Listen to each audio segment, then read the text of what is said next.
Good morning, everyone. Welcome back to PIN. We are so happy that you are joining us today, February 2nd, 2021. Crazy. There's a lot that has happened since we've last seen you at the beginning of December. And we're all hoping that your year has started off with at least something positive. Like Rachel said in December, something that you can turn on its head and that you can see as positive for this year. Um, for me and my family, we've had a lot of positives going on. I have a new son-in-law from Colombia. I have a daughter who's married. I've got in-laws visiting who I love, and I've got a grown daughter who's in law school here at home instead of New York.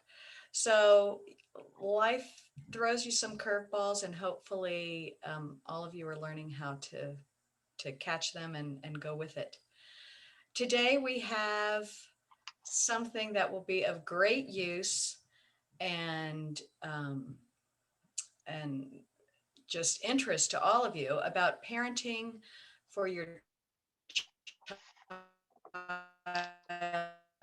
child's particular temperament. And I don't have to tell you all that each kid gives you different joys and gives you different challenges. So our speaker today, Wendy Gossett, will be helping us figure out how to parent to those different personalities so that each kid becomes their best person and you also are your best person as a parent.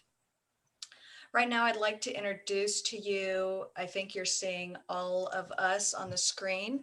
Some of us with PIN, we've got my co-chair, Sherry Mendry. We have my past co-chair and current PIN treasurer, Bobby Turner. Hello. Carrie Lee, who is a board member, and our speaker, Wendy Gossett. But right now, I'd just like to turn over to Bobby to tell you about a couple of our needs that we still have ongoing for PIN. Good morning. Like Susie said, I'm Bobby Turner, and I'm currently PIN's treasurer. And I would like to just take a very quick minute to point out that if you are on this call, that means you have successfully put something on your calendar and shown up for it. So congratulations for that. Those are the very qualities we need for the role of communications coordinator. That person would manage PIN's team of communicators to see that things happen on time in terms of our publicity efforts. And that's maybe 2 or 3 hours a month. Another role we're looking to fill is that of programming assistant. That person would act as liaison between PIN and our wonderful presenters, taking care of our speakers' needs. So one thing I will mention is that I've been volunteering with PIN for about, I think it's been 8 years, crazy. PIN has been an incredible experience for me. Not only have I learned so much through all of the parenting presentations I've been able to watch through PIN, but I've also developed great relationships with the people on the board. Through those friendships, I've learned about opportunities for my kids. I've been helped to find encouragement when life gets tough, and I have a real sense of community through this special group of parents. So if those things sound like things that you would like more of in your life, I hope you will reach out to us. Shari, I think we can probably post those volunteer descriptions along with PIN's email. If you're interested in helping us out, just email us. It's pinccsd@gmail.com, and we will figure out how to plug you in. Thank you. All righty. I know all of you are just thinking, oh, that's perfect for me. Or I don't know, maybe I could do that. Reach out to us and we'll see if that would be a way for you to get to be part of our wonderful group of the PIN board, or maybe there's another way that you just kind of dabble in to being part of our pin board community. So there's amazing people who have been part of this. You're part of a history of service to our community, and you also help keep yourself a little saner as well. So consider that. I also wanted to let you know about an opportunity for some of you who have seniors in the district, the Sherry Shepherd Sargent Scholarship. Go home and say that 4 times. So this is a scholarship of $2,000 value, and there will be awarded 4 of them this year. Sherry was one of our founding members back in the 70s of Penn. Her husband, Frank, is, Sherry passed away in 2015, but this scholarship was created several years before her death. Frank has continued to participate and be part of the board, and the scholarship is a testament to her amazing qualities that help create Penn and help create her as a woman of impact and empowerment and empathy. So if you have a child who is graduating this year, consider having them fill out a rather simple, simple application that is not complicated. And Susu, I can send the link so that we can post that in the chat for people who are interested. Great. So look for that. And that information will be available for you for the next month. And that's something that will be determined by, I think the application deadline is the last day of March.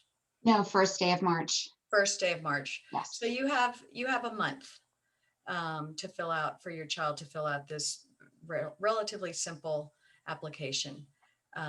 So we look forward to having some of you benefit from that. I think that is it. We, of course, would love to thank all of our sponsors that have helped us, our platinum sponsors that you saw when you logged in.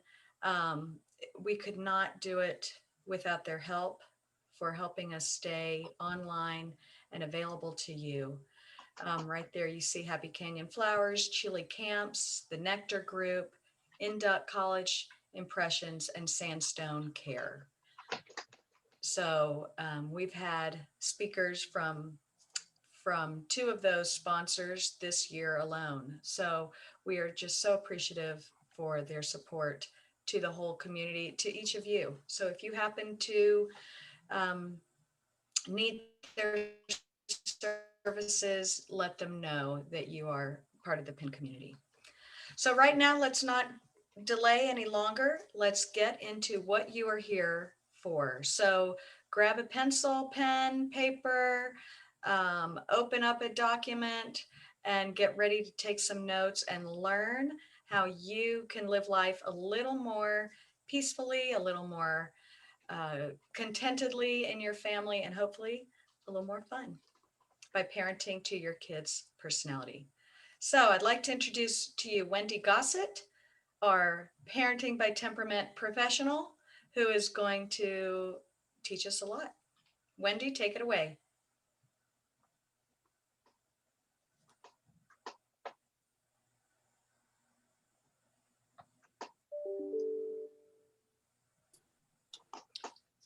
Thank you so much. It is a pleasure to be here. And this is my family, about a year and a half ago. And now my son is 18, and like you, Suzu, he is learning from home. He's supposed to be in California. And then there's my daughter, 17. You're going to hear a bit more about her later. But the crazy thing is, because of COVID, yes, we had my son home this year, but it means both my kids are going to be leaving the house at the same time to go to college. They're going to go to the same college in Biola in California. So So that is my family. And like I said before, if you didn't hear, upload or put your email address in the chat. If you are watching this after the fact, you can email me at wendy@wendygossett.com to get a code for a free child temperament test and also to be entered in a drawing for my best-selling book, which is a user manual for your child. I mean, your child specifically. So there's a little way to take a test at the beginning to test your child so that you can know what part of the book to turn to. Also, if you subscribe to my YouTube channel, you can see videos all about your child's type. And so it's like all these free learning videos. And I've interviewed adults that have your child's type so they can give you advice on how to parent them, you know, what they wanted when they were a child. So how to parent them. So, and if you do subscribe to my YouTube channel, then I'll enter you into the drawing 2 times. All right, so, you know, our expectations, and some of you, I think, have older kids, so we have to go back a little bit, but, you know, our expectations before being a parent might have been a little off the mark. Like for me, this is kind of what I thought being a parent was going to be like, because, you know, I was going to be that fun mom, you know, matching aprons, making cookies in the kitchen, and it looks like those guys are washing dishes, having fun washing dishes. I don't think I was that off the mark in what I thought parenting was going to be like, but I at least thought my kids would kind of enjoy the same things I enjoyed, i.e. maybe shopping. My daughter hated shopping, doing crafts together. My daughter thought it was much more fun to do the crafts all by herself. Even going to the movie Frozen, I took her out of class in the middle of the day. That didn't strike a chord with her. I just didn't know how to connect with her. Now, my son, on the other hand, he was like the little boy on the right here in the green and white apron, just like happy, sweet, cooperative. He was so easy for me to understand. And so, and I don't know about you, but I had 2 different personas. You know, the mom I was at home with my daughter because we were butting heads, and then the mom I was in public. And so, you know, it was really hard for me because I really thought I was going to break my child. I didn't think she was going to turn out to be the person I wanted her to be because of my parenting. And yes, I thought she was making it difficult for me to be the parent that I always imagined I would be. I was going to be this wonderful parent. But yeah, she was messing with my plan. So, so these were my kids 17 years ago. I had 202 in diapers. This gives the word porta potty a whole new meaning. He's in the back of our car here in the porta potty. And this is not a yard sale right here. This was my kitchen on any given day. So it was crazy. Now, you guys are all on this webinar after having so many Zoom calls. So it shows me that you are super parents. You've probably read all these different books. And if you're like me, you picked up little bits and pieces from each one, but they didn't quite fit your unique child. And that's how I felt. And even Dr. Dobson, I am friends with his son, Ryan. I was on his podcast and we became friends. This is what Ryan had to say. When my dad, Dr. Dobson, author of The Strong-Willed Child, was getting his PhD in the 60s, he disagreed with the teachings that kids were born a blank slate and all their actions were a result of how they were parented. Thank goodness, right? We don't want all that responsibility on us. Our kids' behavior is not a full reflection of our parenting. Take heart if you are struggling with a strong-willed child, because when you understand their temperament, you can be their guide and teach them to use that will to change the world. And Ryan Dobson himself was a very strong-willed child. So temperament is the user manual for your child. It really is. Their temperament is their nature, and it's actually their brain physiology. They have done extensive research on EEG maps of the brain and personality, and they see that brains are wired They have certain patterns for the different temperaments. So that is the nature of your child. And then nurture is your parenting, their siblings, their circumstances. So the very, very, very high view, and don't get too attached to this high view because there is so much to it. This is the tip of the iceberg. But the high view that people can really grab onto are the 4 temperaments that were first mentioned in the book of Ezekiel in the Old Testament, and then Aristotle picked up on them, and Carl Jung in the 1920s, and then even the Wizard of Oz. So you have the rule following ox, and the rule following ox is all about safety and security, and they are half the world, and our world is actually designed for the ox type. And then you have the lion, which is almost the opposite of the ox because they're all about freedom and they need to make their own rules and they don't want to be put in a box, and they don't quite fit in with societal norms. So, and then you have down here the 2 real outliers, the eagle type, which they're the far-seeing eagle. They're strategic. They're all about their mind and autonomy and independence, and they're very prideful. They don't want anyone to tell them what to do. And then you have the human type, which is the people in the world that just want to relate to others and make the world a better place. Your teachers, your counselors, your educators are this type. And it's actually reflected. I went to the Sagrada Familia in Spain, and the ox, the lion, the eagle, and the human were at the top of the supporting pillars of the cathedral. So, oops, wrong presentation. All right. So what I love about temperament is that it is literally a guide for your child's life all throughout their development. So if we have parents on here with little ones, or if you have tweens, or if you have high school getting ready to go to college, there is information in their brain that's going to help you with every stage of development. And so it's also going to help you know what activities to put your kids in, what types of jobs, what types of courses you need to put them in, whether or not college is going to be the best fit for them right away. I mean, you might have a child who's really pushing against college, and that might be the best thing for your finances, to not put them in college if they are not going to appreciate it.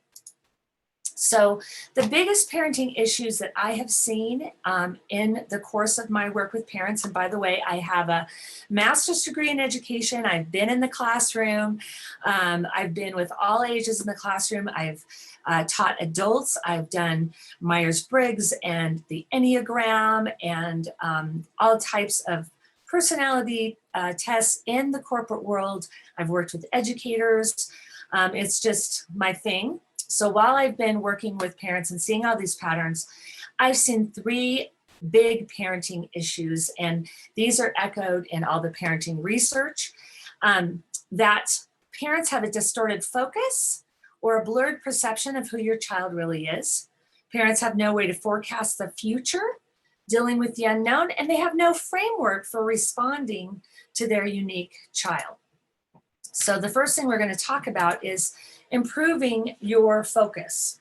So our problematic perceptions or unrealistic expectations account for the majority of our relationship problems. So having unrealistic expectations is probably the #1 thing that's causing discord in your home. So I went viral a couple years back. This is my son, Nathan, because I was dancing on the highway in a snowstorm, and it was a moment of desperation, moms, because my kid, Nathan here, he was a hungry 17-year-old. We'd been stuck on the highway for 4 hours, and he was grumpy. And so I tried to cheer him up. I cranked up the radio, and it just happened to be Everybody rock your body, Backstreet Boys, it's a mama jam, right? So I busted out my mama dance moves on the highway, and before I know it, we were on Inside Edition and the Today Show. But what I noticed from all the comments from the viral video is everyone had a different perspective. Some said, I don't know why this went viral. Thumbs down. Go, mom, slay dance moves. Those dance moves are painful. At least it wasn't a Fortnite dance. What a tidy looking mom. That was from someone in Britain. She's so frumpy. Narcissist. She should be mom of the year. And because I study people's perspectives for a living, those comments did not bother me at all, because I could pick out the personality type of every person that made that comment, and it did not bother me because I know people look through a different lens.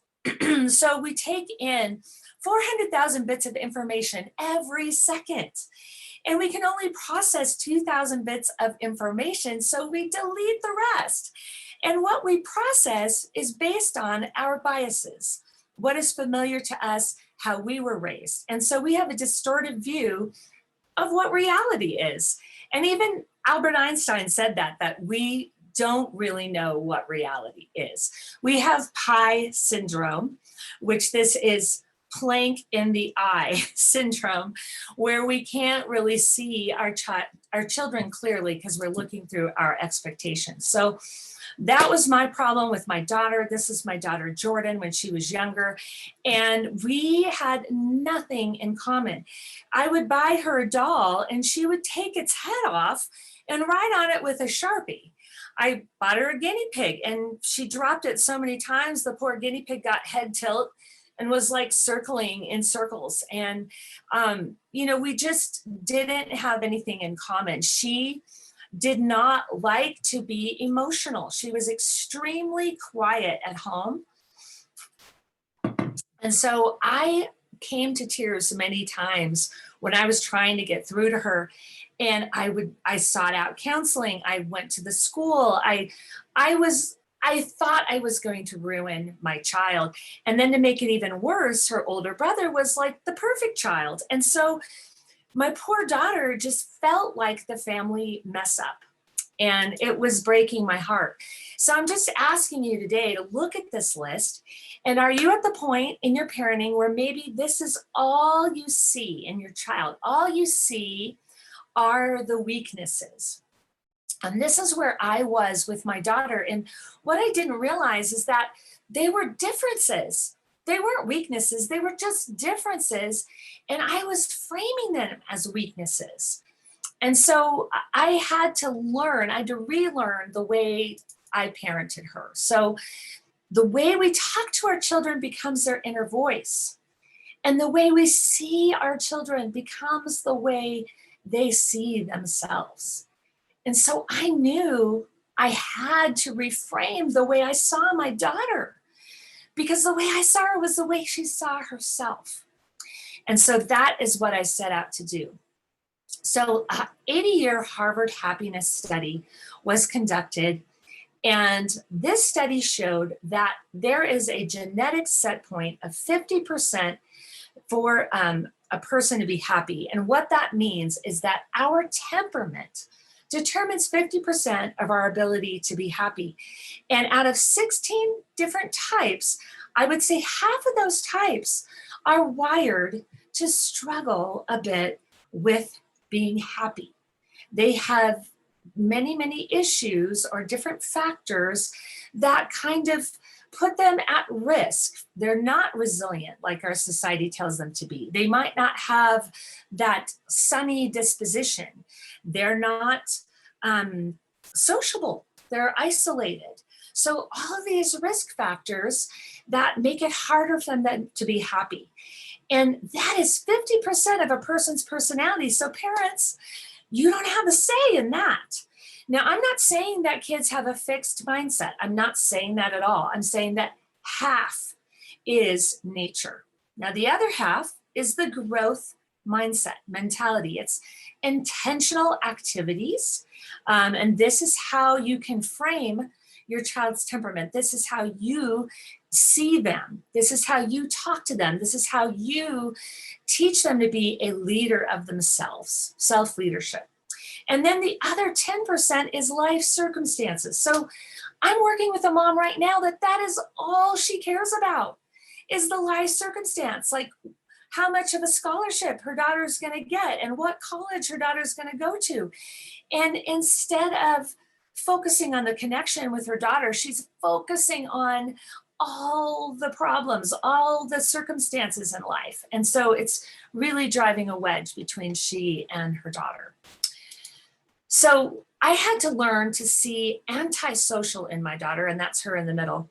Antisocial is independent. Indifferent as stable, because she didn't have the ups and downs, the emotions. Stubborn as self-assured. Lazy as practical and efficient. Now I know you're wondering, how did she get that from lazy? Well, I thought my daughter was lazy when she would sit in a swing with a rake and swing back and forth. She was raking the leaves.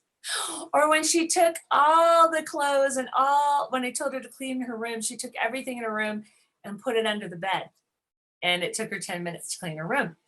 That was her little 5-minute version of practical and efficient. That's the quickest way to clean my room. And so as an adult now, I see that practicality in her and that efficiency in her. But the thing is you don't grow what you don't know. So you have to know what you want to grow in your child and tell them what you want to see more of. You catch them in the act of being good, doing that strength, and instead of telling them what not to do, you tell them what you want them to do. So manipulative, strategic. That's a huge one. A lot of you think your child is argumentative. Well, they're a problem solver. So you start going to them as your family negotiator and you teach them how to negotiate. Unemotional, brave. Unrealistic, optimistic. Imitative, popular. Unplanned, relaxed. So in this book, there's a detailed description of all the temperaments. There's over 200 relatable case studies of parents and children of all types that I've collected from my work with parents and families and my work in the classroom. The strengths and imbalances of each type, just like I showed you with my daughter, and hundreds of tactical tips for working with each type. So I've tried to create the user manual for every personality type. And this is my daughter's signature right here. And this is her signature on my business now, because when you have a difficult child, it can redefine your whole situation in life. And my daughter has put her signature on my life. I'm doing what I'm doing now because of her. In my book, the dedication to her simply says, Jordan, you are my reason. And Albert Einstein also said that God doesn't roll dice. And guess what? You are the parent that was designed to raise your child. So the Wizard of Oz, this is so funny. We dressed up as Wizard of Oz characters before I was even doing temperament. And I am the Tin Man type, which is quite funny because it's a rare type. It's only 6% of the population. Though we don't have the Scarecrow is the eagle, and then the lion, and then Dorothy is the ox type because ox live on a farm. So that's a way that you can talk to your kids about temperament and make it simplify it for elementary school kids. But the deeper side of it, like I said, that was the tip of the iceberg. So just please erase what you just heard about the Wizard of Oz, because if you think in 4 types, this is going to really mess you up because this is not related to the 4 types at all. I mean, it is, but it's not. So they've done EEG maps of the brain, and they've shown that we have 4 major brain functions: thinking, intuition, sensing, and feeling. So another way to think of it is head, logical, imagination, intangible, body, tangible, heart, sensitive. And then Carl Jung, who coined the terms introvert and extrovert, decided that there's an introverted and an extroverted version of each one of these brain functions. And so there is analytical, out of the box thinking, and there is ordering or extroverted thinking, where you order your environment and you order people. Some of you might be thinking of your child right now. That's an extroverted thinker who orders people around. And then you have the sensing types, the introverted sensors who are observant, and they have a brilliant memory for facts and details. And then you have extroverted sensors, which are the motorcycle action-oriented types. Then you have the introverted intuitives, which are visualizers, and they're speculators, and they ruminate in their head.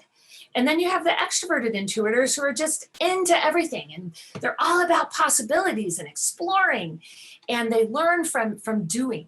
And then you have the introverted feelers who are deeply, deeply sensitive. And then the extroverted feelers who care about what other people think, and they want to harmonize with the group. And so all the introverted functions, except for introverted sensing, are prone to depression, they're prone to mental illness, and they're prone to suicide, I'm sorry to say.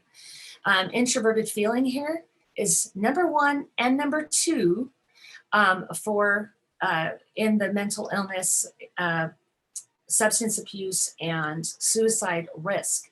So it's really important to find out your child's temperament to know if they have introverted feeling as one of their main brain functions. So the way the brain functions work, it's like they're your passengers in your brain car. You have your number 1 brain function where most of your strengths and your imbalances come from, because imbalances come from strengths. I believe we weren't born with weaknesses, we were born with strengths. But just like I showed you earlier with my daughter, the imbalance of that strength is what causes the weakness. So you want to grow that weakness to become the strength. So if you notice, this is me, this is my daughter, and you probably notice that we are totally opposite. And so me being passionate and emotional and demonstrative with my emotions, my very existence was stressing her out, because when you have this extroverted feeling as your most inferior brain function, it stresses you out. So my daughter was stressed out in social situations. She's stressed out with any kind of nurturing, and I'm her mother. So she didn't want to be nurtured. And so it's so important to understand what your child's infant brain function is, because that is where your expectations have to be adjusted. And then her number 1 function is an introverted function. And so she was using her secondary or co-pilot function when she was out in the world. So everybody saw her as funny and silly and sporty and the life of the party. But because it's her secondary brain function, it would drain her battery, and she would come home and want to settle in to her head, her introverted analytical thinking, which is very black and white and blunt. And this is why I did not understand my daughter. And so once I did understand her at an early age, I started asking her to help me with strategic, tactical problems, because this is strategic and this is tactical. And then as soon as she was ready, we put her into engineering and physics, because that is how her brain is wired. So it's really, really helpful to do a brain map for everyone in your family. And this is what I do with families all the time. And a lot of times that like sand, or that grain of sand that's causing the irritation, will end up becoming the pearl in your family, because you'll see that everyone brings unique strengths to the table that make the family balanced out. And in husbands and wives, the recipe you just saw for the brain functions is what is attraction. You have the same 4 functions in common, because there are 8 functions in all. So you have the same 4, but they're usually in opposite positions. And so It's the Jerry Maguire effect, that you complete each other. And it's really valuable for husbands and wives to see what they each bring to the table in their parenting. And it helps them get on the same page with their parenting as well. So I've had many couples where the husband was that eagle type, very proud, independent, kind of a know-it-all type. And maybe he was the CEO of his company where everybody had to defer to him. And he thought his wife was the most emotional, person on the planet. And I was able to tell him, well, actually, you are the rare type and your wife is 50% of the world. So if you learn to understand your wife, you've just learned to understand half the people on the planet. And that made him, kind of pay closer attention and have respect, because it's the validation of science that your wife is wired this way for a reason. And there are many, many other women wired just the way she is. So in the Wizard of Oz characters, this is what it looks like with the brain function. So you have Dorothy you have Dorothy and the Tin Man, who are cooperators. They like to please. And then you have the Lion and the Scarecrow, who are challengers, because they are out of the box and they want to figure things out for themselves and let life teach.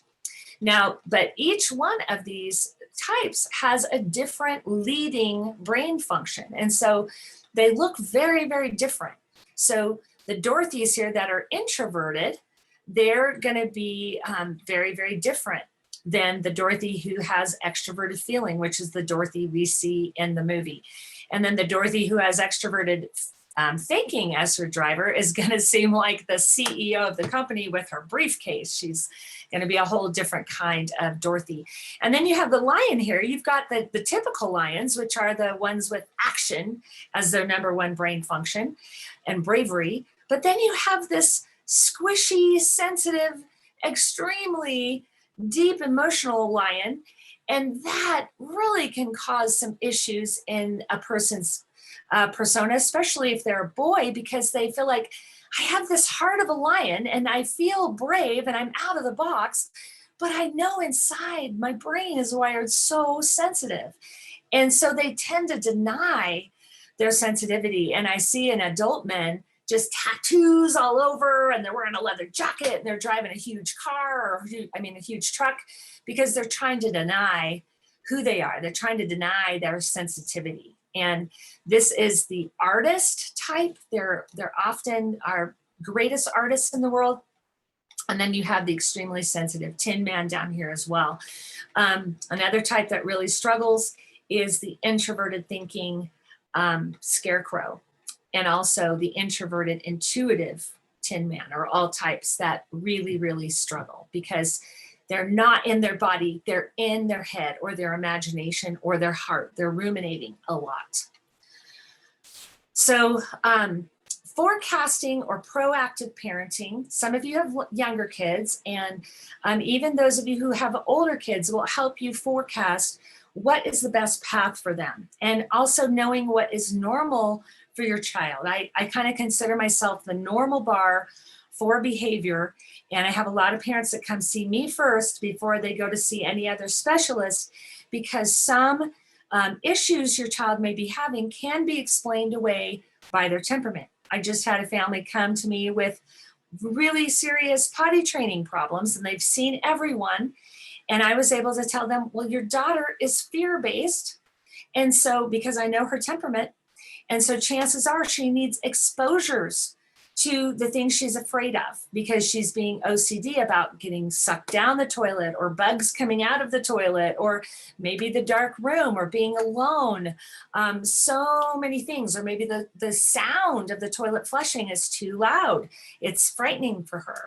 So knowing their temperament brings you certainty and takes away fear and helps you relax and know you're doing exactly what you need to be doing for your child. So I had a mom come to me, mother of twins, and they were adopted twins.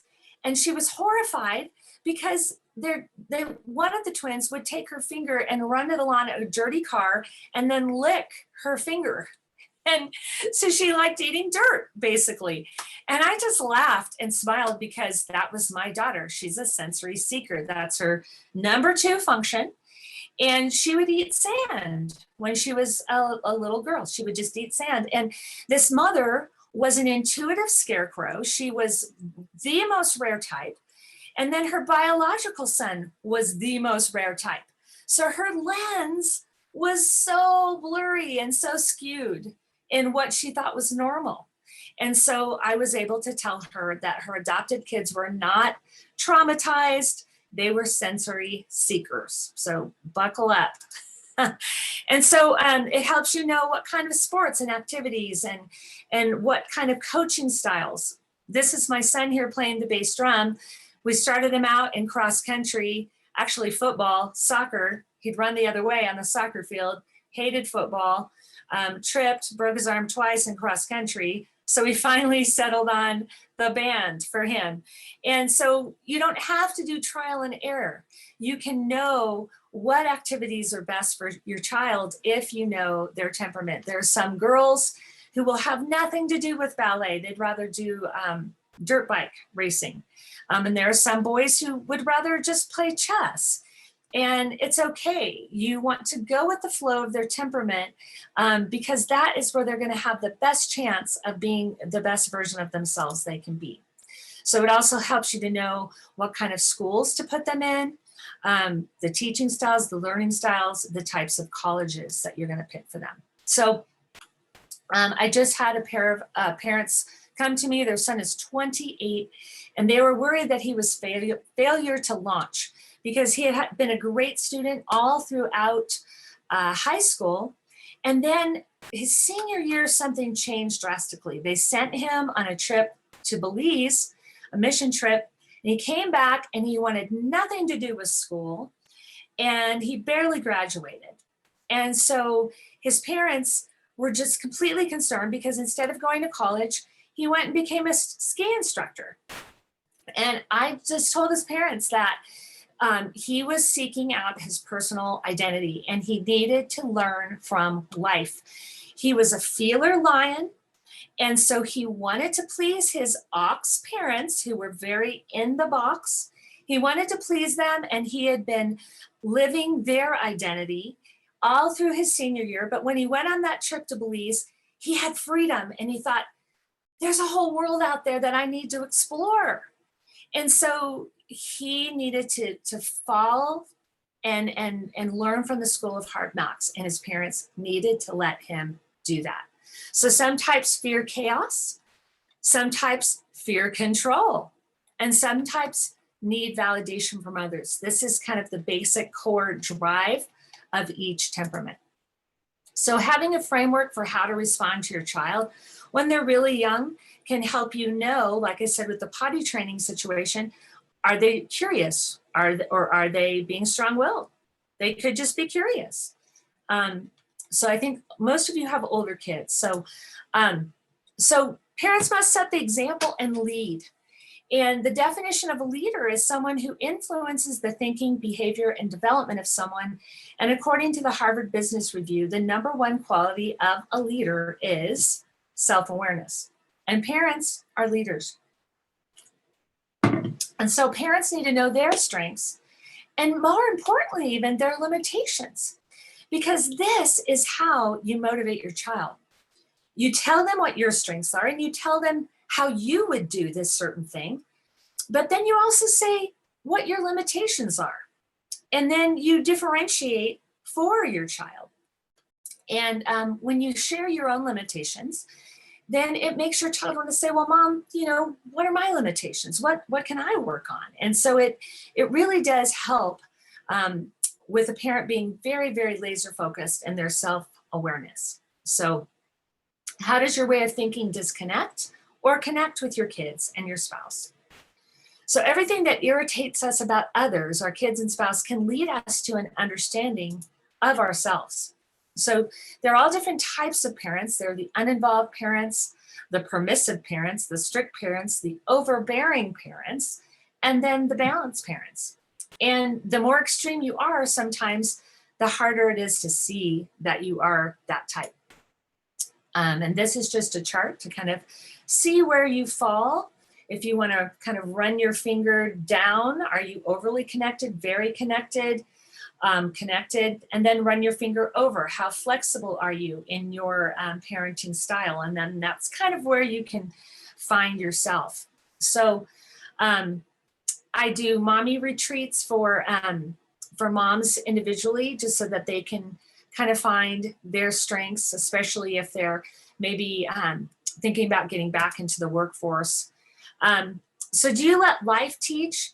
Are you hands-on or hands-off? How do you motivate? How do you reward your kids? So oftentimes I'll get these configurations with a parent and a child. You'll have an introverted, quiet parent with an extroverted and nonstop talker child, a detail-oriented, observant parent with a big picture, head in the clouds child. And so it's so easy for the parent to have these gifts that, you know, it's like the water you swim in, the air you breathe, your strengths are so a part of you that you don't even see them, that it's easy to expect your child to have those things. So some parents finish what they start and focus, whereas the child feels like finishing is boring and they want to explore everything. So you can't parent your children the same. I told you before, my older son was like parenting Bob Ross, and my daughter was like parenting the Black Widow. So in case in point with twins, I have worked with many twins that are complete opposites. So you can see on the left here, this girl is upside down. And this girl is learning, and this is a homeschool situation. And these are identical twins. And then you have the two different Halloween costume choices. And you have one child here teaching her dolls. They're all lined up in a row. And you have this child over here just free playing fantasy land. So some very funny pictures. And then the two different temperaments here. One is just easy breezy. The other one is quite uptight, and her demeanor is not very pleasant. So, and then I've had twins where one literally switched places with the twin right before birth and was born first. And then from that point on would strong arm his mom away when he was done eating, and was just the boss from day one. So one issue I have with siblings is that there seems to always be a sibling that's just the chip off the old block of the mom or dad, the golden child, like I had in my family. And then there's one that just suffers from comparison all the time. And so differentiating for your kids and saying, these are your unique strengths that you bring to the family. For instance, with my daughter, you're the family problem solver. That is what you bring to the family. And just the other day, there was the printer messed up, and I asked my daughter, I'm sure you can fix this, even though she's never been taught how to fix a printer. I'm like, you have the tactile intelligence. I bet you can figure this out. And sure enough, she did. And so the earlier on that you can differentiate for your kids, the less chance you have that they're going to rebel. Because when kids want to show you they're different, they rebel. They want to say, Mom and Dad, I am not like you. I am not like my sisters. So I'm going to show you that I'm different.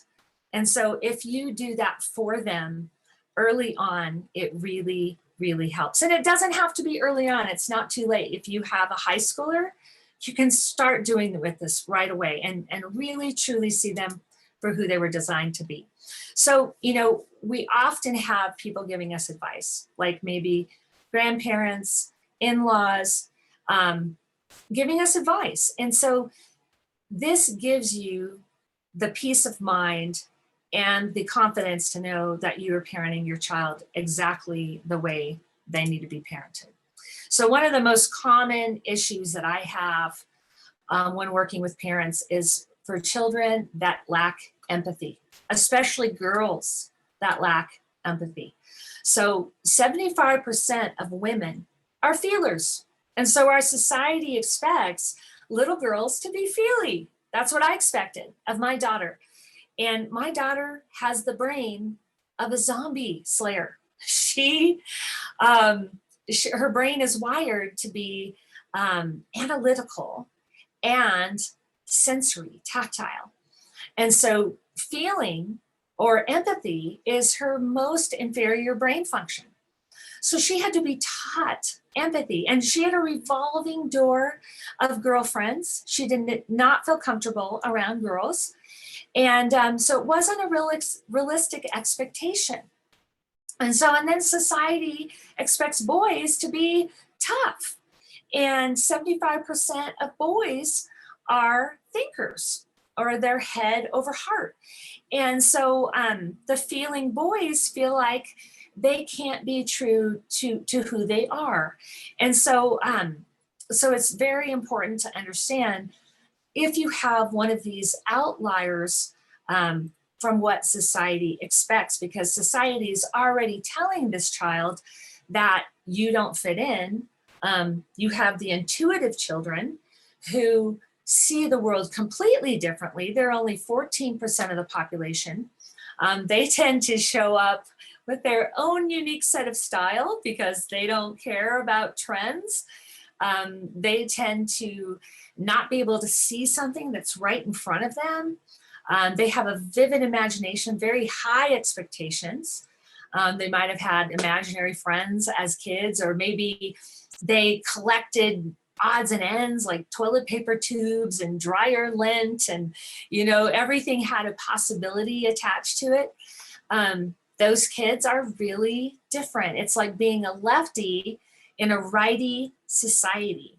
And so, you have society telling them that you don't fit in. And so the last thing they need is for their parent to tell them, or not tell them, but indirectly make them feel that way. So I work with parents all the time, just understanding their child's strengths as well as limitations, and how to rewire what they're seeing as weaknesses. So I teach families how to create a code of honor in their family. So you honor mom by asking her how she feels and talking with her about her day, because I'm a feeler, an extroverted feeler, and I need to talk about that. You honor dad with appreciation and spending time. You honor Jordan, my daughter, treating her with respect, making things fair and letting her be the leader. You honor Nathan by following the rules, being thoughtful, and giving him space. And so I work with families, helping them come up with this code of honor, helping them understand the differences between one another, and then also how to build on the limitations or those imbalances, those strength imbalances. So parenthood is about raising and celebrating the child you have, not the child you thought you'd have. It's about understanding that they are exactly the person they were supposed to be. And if you have the right focus, they will teach you to become the person that you are supposed to be. And this is, that was a slide about what I used to do before COVID came up. I was doing seminars for moms and daughters.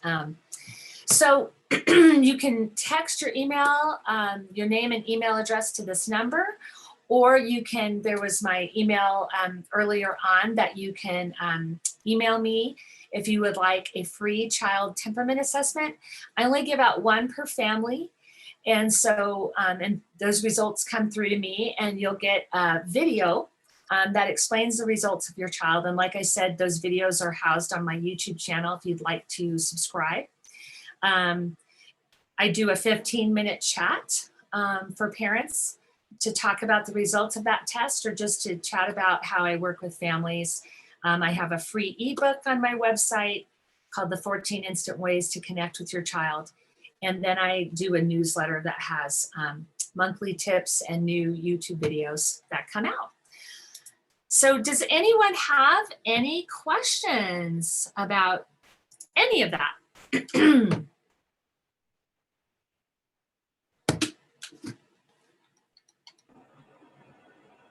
If you have a question, you could push your raise hand button, and we would be happy to get you on and you can ask it, or you can type it into the chat right now. Wendy, I have a question. If you could help us figure out, how do we not pigeonhole our kids into what is just their nurture, just their nature, just how they would like to do life. Yes. And we would like to help them grow and Yes. more So, skills, have more abilities, be comfortable in more situations. So could you help yeah, differentiate that, please? I'm going to go back through my slides here because I want to go more into these brain functions, because this is your diagnostic tool to your child's brain.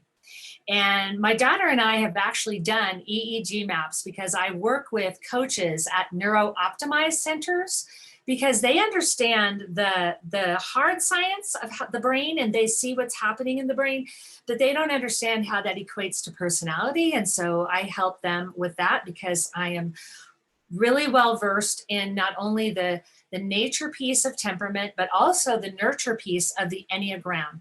And I know how the Enneagram and temperament play together, because the Enneagram is the personality that we adopt. What I like to say is our temperament gives us this hardwiring and these tools, and that's what makes us put on the shiny suit of our personality, and we try that out. And when people like it, then we start getting ingrained in that personality. And then that's what makes us more fixed.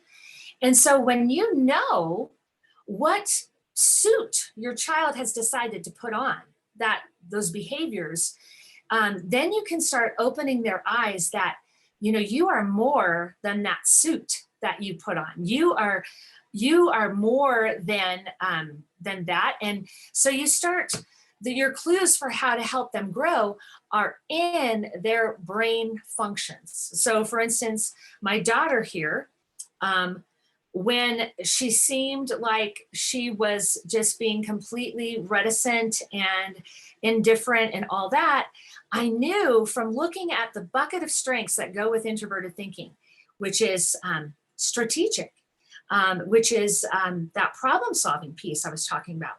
I needed to start growing that in her. But every person needs to grow their co-pilot function, because your co-pilot function is not comfortable for you. It's not as comfortable, even though it's in your front seat.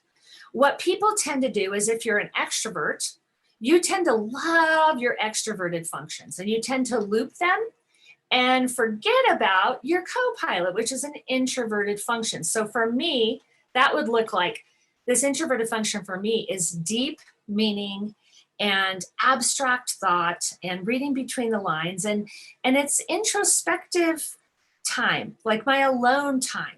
And I don't do that. What I tend to do is be with people and take action. Be with people and take action. And I tend to forget this internal introverted function of mine. And so once I learned the bucket of strengths that make up this brain function, I can start building upon those and having more depth and more balance in my life. For my daughter, it was all about putting her into sports and activities, getting her out of the house, doing action-oriented things that would build her extroverted side, which would eventually build this social part of her, because the social part was very, very hard for her, but the action part was not. So, and still to this day, she's more comfortable in groups where it's not, as private and personal and intimate, and also doing things with groups, taking action in groups. And so this is kind of this diagnostic tool. And then this third function here is like a teenager. It's like a 10-year-old function. So it's always underdeveloped, but it's your stress reliever. So if you are stressed out, you tend to go to your teenager function. And so that's good to know for your kids as well, because if they're stressed out or overwhelmed, you look to their brain functions. What is their teenager function? And give them coping strategies around that function. But your 3-year-old function here is always underdeveloped. And I know right now, all you can see is icons. So you have to go with me big picture here.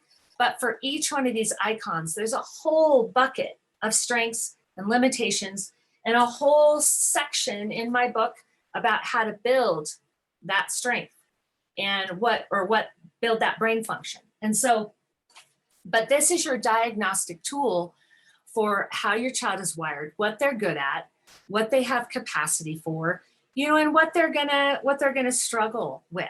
But you can still grow it. Like you said, Suzu, you can always grow those things. So, and if you find the motivation of your child, like for instance, let's say you have a child who has this motorcycle as their infant. What that means is that child is going to be uncomfortable in sports, in things that are tactile, where you have to think in the moment that baseball's coming right at you. And what do I do when I catch it and field it? That's kind of me, because it's my teenager. It's fun. I enjoy it. I'm a fitness instructor and I like riding my bike. But hey, if I have to think fast in the moment, I'm terrible at that. It's very underdeveloped in me. And so, you can definitely build that in your child, but just know it's not going to be easy for them. And so that is that piece of information that you need to know as their parent for your realistic expectations. So does that answer your question, Suzu? Yes, thank you. That is a lot to chew on and absorb. I know a lot of people have asked about wanting to look back at this presentation because there's so much great information here, and we want to stop and look at some of these particular slides and kind of differentiate them for our kids. So for all of you who are listening, or those of you who want somebody else to take advantage of learning this information, go to our website tomorrow, penccsd.com, and you will be able to listen and stop the presentation as you need to get more information. Wendy, we've got a few more questions here that people have. One is from Deidre, who says, I have 3 youngins, a 6-year-old and twins who are 3.5 years old. Bless your heart, mother-in-law would say. You're relating on those twin stories. How do we determine if this is their personality or if they're just pushing the envelope of being a toddler or preschooler or, a young person? What would you suggest? Yeah, so believe it or not, I do temperament tests with kids as young as 2. And I've had many, many parents tell me that the way they typed their child, or they took my child assessment at 2, is how they are today. And so it's amazing. But that nature piece is actually more accurate in a young one. So to test your child when they're young is more accurate because you're seeing the raw data of their nature. Because as they mature, you're seeing more and more of the learned part of their personality, or that shiny personality suit they put on. And so you're seeing more learned behavior. For instance, the girls that are thinkers and observers. So my daughter is a thinker sensor, but there are thinker observer girls who are Dorothy types, and they watch and observe behavior of other girls. And because they're a Dorothy and they're a cooperator and they want to fit in, even though they're this prickly, in the box type at home, when they're outside, they're very pleasant. And as they grow older, they're very pleasant. And if other people were to type them, they'd probably type them as a feeler. And I've had many women type themselves as a feeler, even though they're this thinking, analytical type. And so it's just really important to understand those brain functions. We'll go back to those, the brain functions, because this is going to tell you, this one right here, this extroverted intuition, is curiosity. And this one, the extroverted sensing, is more strong-willed, like just give me the sensory experience now. I need my freedom. Well, this one needs their freedom as well, but it's different. It's curiosity. And so a parent might think, oh, my child is just so naughty. Like he took his ice cream cone and for no reason threw it up against the wall. He's just being super naughty. Well, guess what? He is a little scientist. He wants to know what happens when the ice cream cone rolls down the wall. He wants to know why. So that's your cue, mom and dad, to get him a science kit, to start doing experiments with him so he doesn't have to throw his ice cream cone. He can actually do these experiments every day, and it's okay for him to do that. I've had many, many parents. This is one of the most common types I see is a child that has this as their number one function with this as their number two, because this is out of the box thinking and this is exploratory intuition. This child is a fireball. No teacher knows what to do with them. No parent knows what to do with them. They talk nonstop. They throw their ice cream cone against walls. They go through kids' backpacks at school, and it's all driven by curiosity. And so it just really helps you understand how your kid's brain is wired. And so you know what their motivations are. You know that they're not necessarily working you to get under your skin or to defy you. They just can't control their impulse to explore. So you can be proactive with them, and you can also validate them instead of shaming them for being the way they are. And start catching them in the act of exploring when they're doing it the right way and applauding them for that, so that when they do it the wrong way, you can go, oh, okay, so I know you're exploring, but remember the other day when you did it with the science kit and you came up with that brilliant thing? That's how I want you to do it when you get an impulse to explore, okay? Or you come tell mommy, I want to explore this, and we'll do it. So you build on the strength rather than shaming them for, why did you do that? You know, does that answer your question? That answers it for me. Deidre, you can let me know on the question and answer if you need a follow-up on that. I'm going to give you one more question from Jonathan. What are ways to give your introvert child headspace without just coming home from school and spending time in front of a screen of any sort? Yeah. Yes. I have another webinar on my website. It's free, that I would really urge you to watch, because like I alluded to before, all the introverted functions, except for introverted sensing, are prone to depression, isolation. That's why, because of the isolation piece. They are prone to use their iPhones too much, to get on social media too much, and that is dangerous. And so in the Emmy Werner resilience study they did in Kauai with 698 people, impoverished families, where there was mental illness in the family, there was abuse, there was alcoholism. These kids had bad nurture, okay? It was not good. So they studied those kids, and 1 out of 3 became a successful adult. They had a family, they had a job, they were happy. And what they determined is that it was, a lot of it had to do with nature. Those kids that were isolated, that were intuitive, they didn't fit in with the norms of society.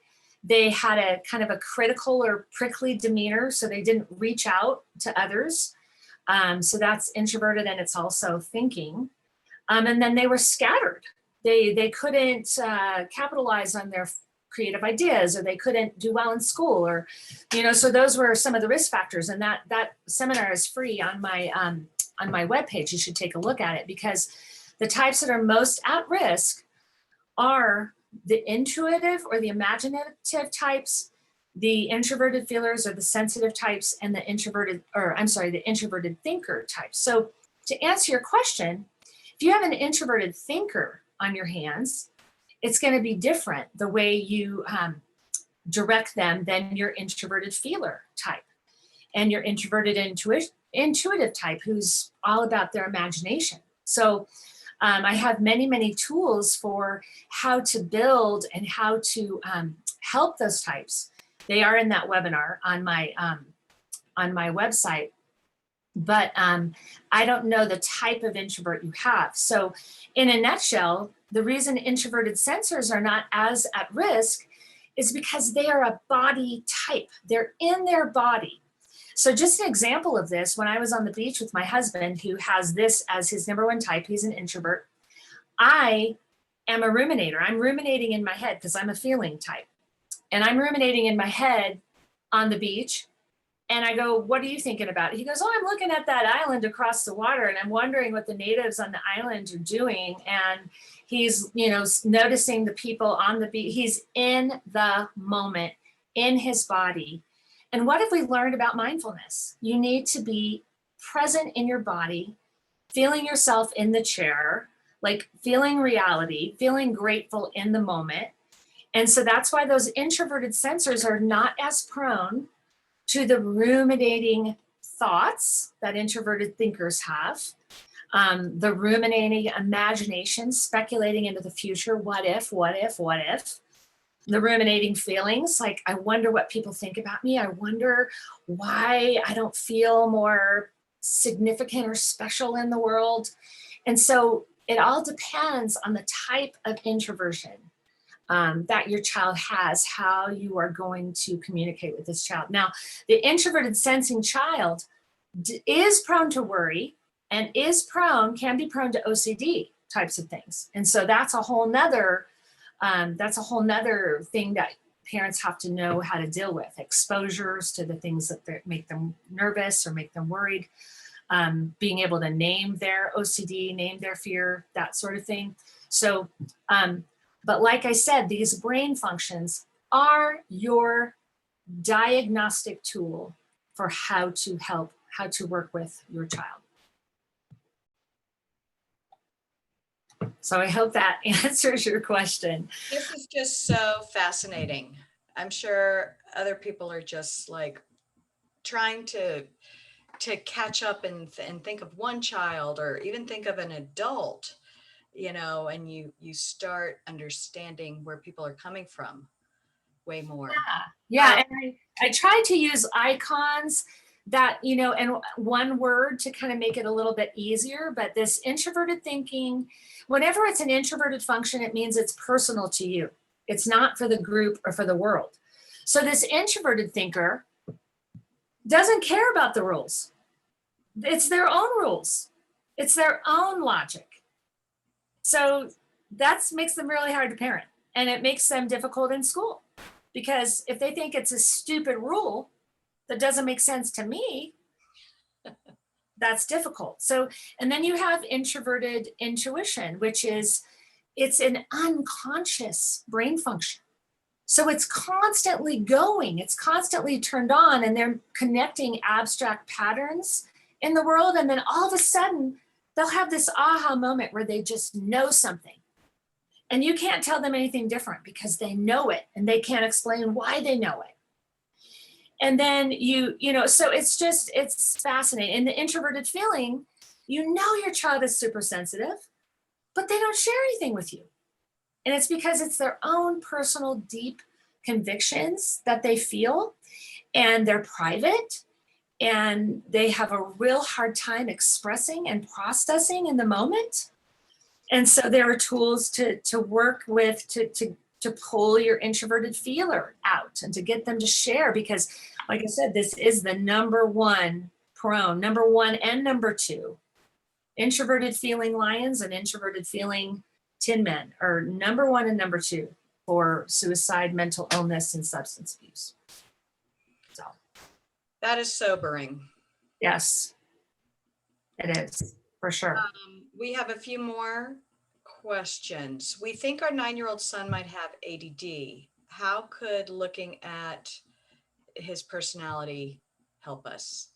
Looking for tools. So glad you asked. So glad you asked. My daughter, every teacher was like, put her on ADD meds, put her on meds, because she was a kid that could not sit still, because this is her co-pilot. action oriented. She is a lion. But she's an introverted thinking lion.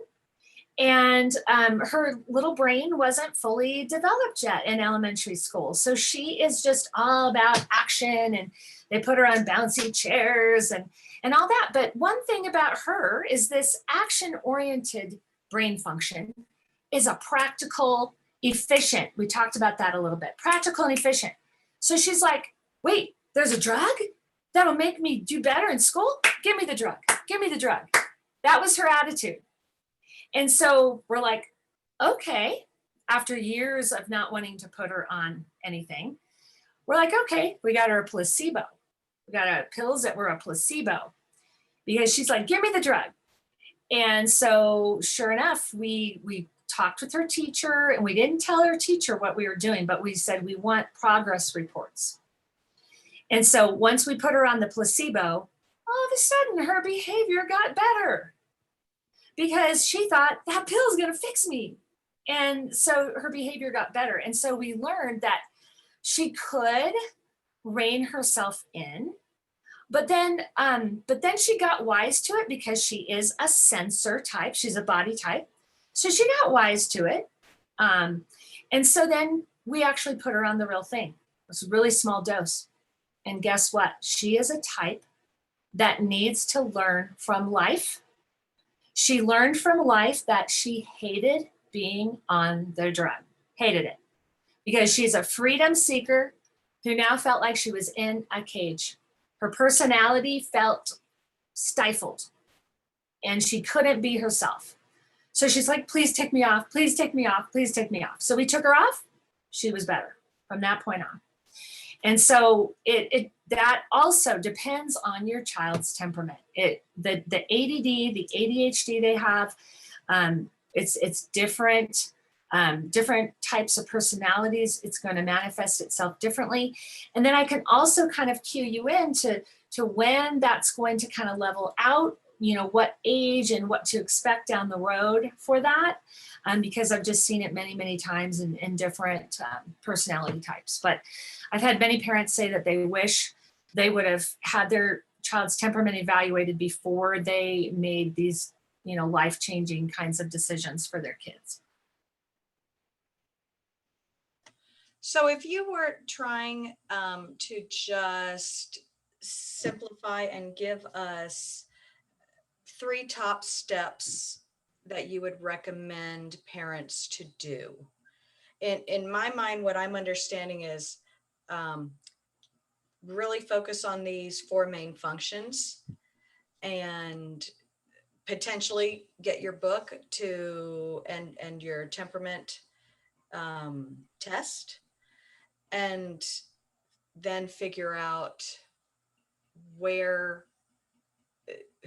how you need to interpret kind of where they are, introvert, extrovert, these different action points and ways of being. Yeah, so I want to just point out again that if you are on the fence, whether your child is an introvert or an extrovert, or whether you're an introvert or an extrovert, you probably have this configuration happening where you have an introverted driving function. Like your number one function is an introverted function, but your co-pilot, which these are both functions that are in the front seat, so they're really predominant in your brain, the way your brain works. They're kind of where 80% of your personality comes from. And so if you are one of those people that feels like I'm both, I'm an introvert, I'm an extrovert, and your kid seems like that too, this is probably what's happening. They probably have a very extroverted co-pilot, like extroverted feeling as a co-pilot, which I'm sure a lot of you on this call have, because it's a very common type for a woman.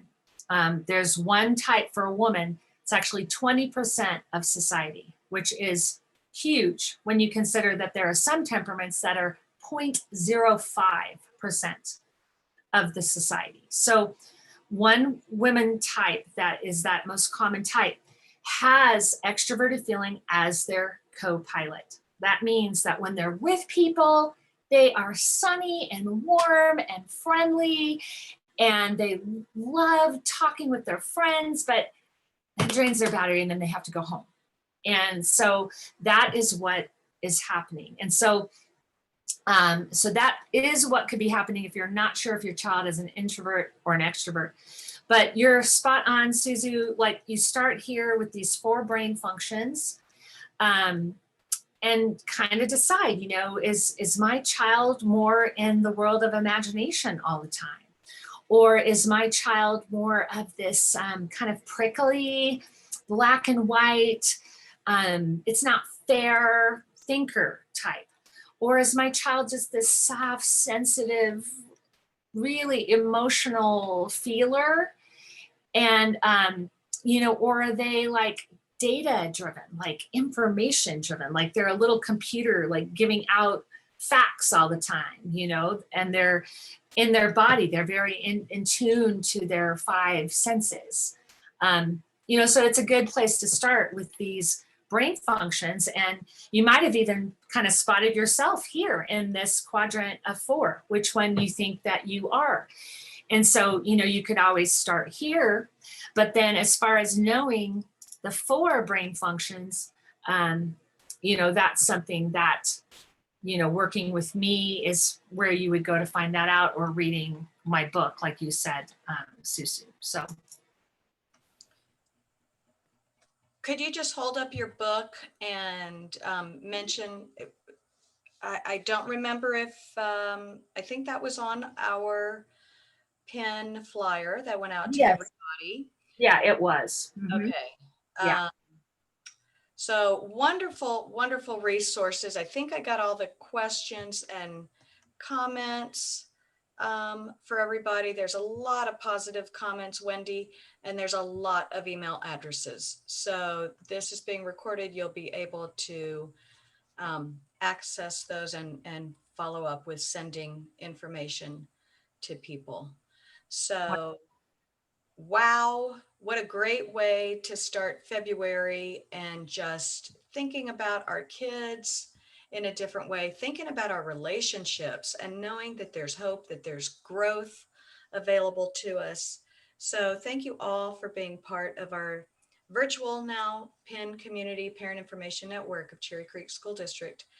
And we thank Wendy for donating her time and her talent and her expertise to our community. So thank you so much, Wendy. It was a pleasure. And I just want to reiterate that if you're on this call, it already means you're a super parent. And in the Emmy Werner Resilience Study, one of the #1 factors to those kids that were resilient was they had one connected adult in their life. And guess what? That is you. So already your child is on the path to being the kid that you've dreamed for them to be. And that's all we want, right? We just want our kids to be the best person that they are created to be. That's right. Their person, because there's only one of them. That's right. So, woohoo! What a great way to start the day, and a gorgeous day it is. So, yay! I love it. I love Sherry's background. I can actually see what's going on out there. So, heads up for March, our PIN board is hoping that we can coordinate something outside to offer you the chance to get together live and in person. And we would still, I believe, try and offer that virtually as well. But be looking in your inbox for more information about our March meeting. Ideally, it should be March 2nd, depending on weather, depending how things look. We may be pinch hitting, but we are grateful that so many of you joined us live on this gorgeous day.